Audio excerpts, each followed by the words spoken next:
Exploring Stories, SCP-173, The Sculpture. The Sculpture, also known as the Original, because SCP-173 is actually the first ever SCP that's been classified and documented on the SCP Foundation's website. So, obviously, the Sculpture is going to be one of the more popular SCPs. That being said, let's get right into what is SCP-173. Its object class is Euclid. Special Containment Procedures. Item SCP-173 is to be kept in a locked container at all times. When personnel must enter SCP-173's container, no fewer than 3 may enter at any time, and the door is to be relocked behind them. At all times, 2 persons must maintain direct eye contact with SCP-173 until all personnel have vacated and relocked the container. Description: moved to Site-19 in 1993, its origins are yet unknown. It is constructed entirely from concrete and rebar with traces of Krylon brand spray paint. It is animated and extremely hostile. The object cannot move while within direct eye contact, and line of sight must not be broken at any time for SCP-173. Personnel assigned to the container are instructed to alert one another before blinking. Object is reported to attack by snapping the neck at the base of the skull or by strangulation. In the event of an attack by SCP-173, personnel should immediately observe Class 4 hazardous object containment procedures. Personnel within SCP-173's container have reported sounds of scraping that sounds like stone scraping against stone. It originates from within the container when no one is present on the inside. This is considered normal, and any changes in this behavior should be reported to the acting HMCL supervisor on duty. The reddish-brown substance on the floor is a combination of feces and blood. Origin of these materials is always unknown, and the enclosure must be cleaned on a bi-weekly basis to remain cleanly. So, to quickly explain, SCP-173 is a stone statue inside a metal containment cell, and once eye contact is broken with SCP-173, if you're within range of it or are nearby it or within its cell, it will snap your neck. If you break eye contact with it at any point, it will kill you by moving at the speed of light. That being said, this is obviously a very fascinating SCP, and knowing the SCP Foundation, they're going to want to test it. So let's get into some logs here in the article. We start off this log with SCP-173 in its containment cell with 2 D classes. The first D class. What are you looking at? John Avery, presently known as D593, shouted at the other D class in the cell. SCP-173, what are you looking at? Came the reply.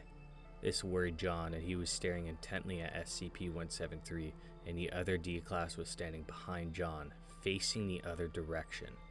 Then John heard the worst sound any human being had ever heard, a sneeze, coming from 6 inches behind his head.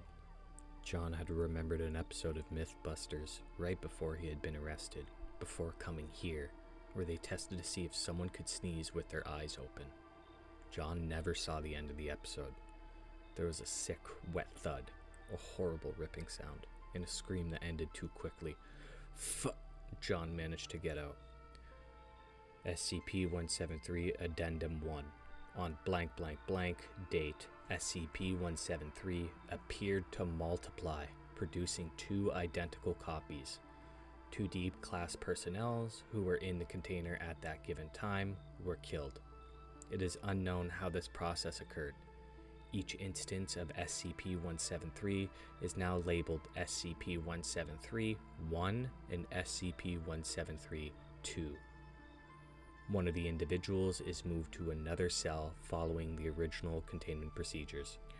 So, it seems as though they had D classes in there, cleaning up the blood and feces or whatever the D classes would have been used at that time, and unluckily for them, SCP-173 ended up multiplying, which obviously wasn't within the description or what this SCP could even do, which led to their death.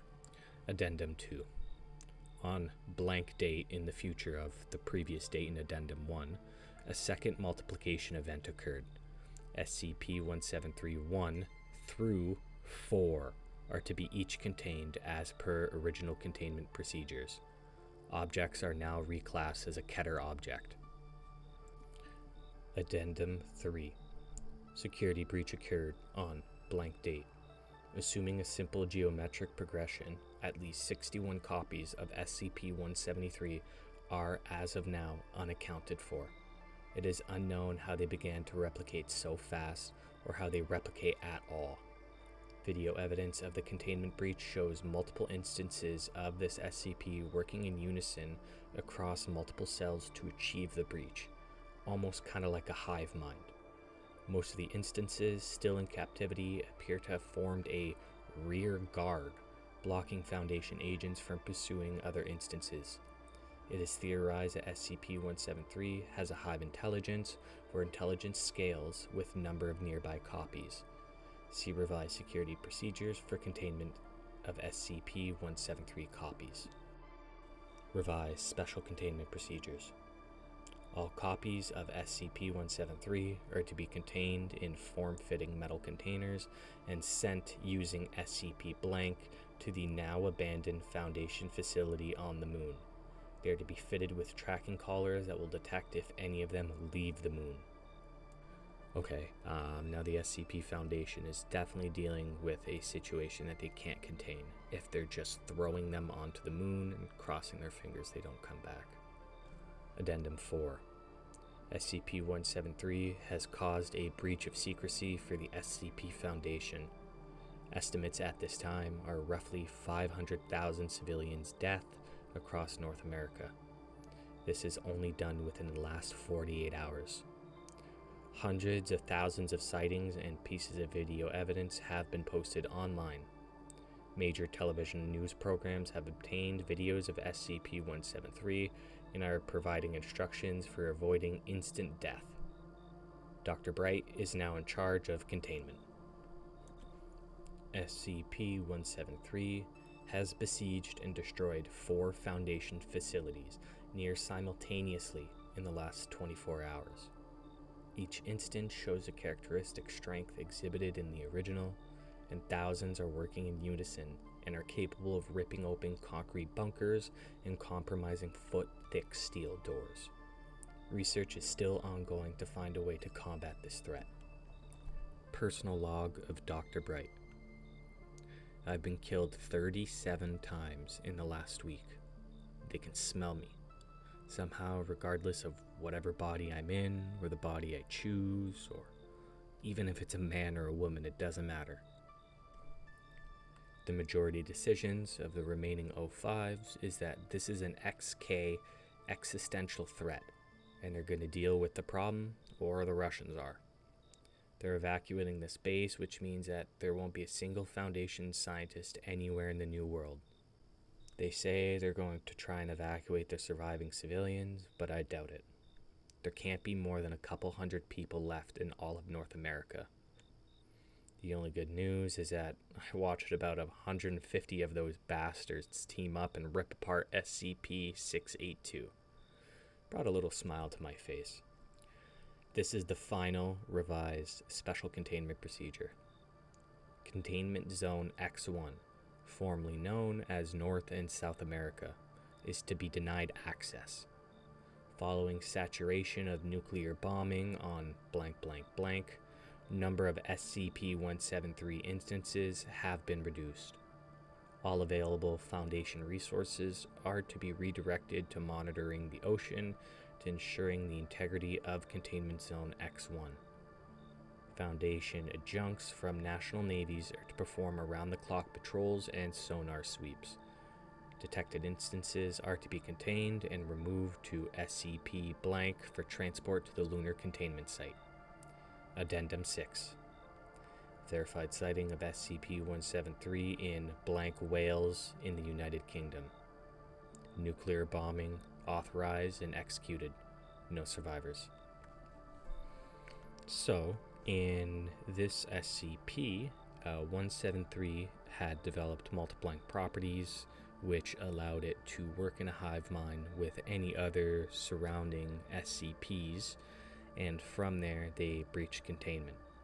They continuously multiplied to the point of taking over all of North America and South America. The SCP Foundation believed that they had them contained to North and South America and were watching the oceans, and it's managed to cross the ocean to the United Kingdom, where nuclear bombardment has been authorized once again. That being said, this is an XK existential threat, which means that the SCP Foundation no longer has control over the situation, and that all hands are on deck, including civilians, world governments, and the masquerade is completely broken. Everybody knows about the SCP Foundation, and billions have already died. That being said, thank you so much for listening to my video. If you still are, please consider leaving a like or subscribing to my channel and leaving a comment. It does help the channel grow and it helps people find these videos. Thank you so much and have a great rest of your night.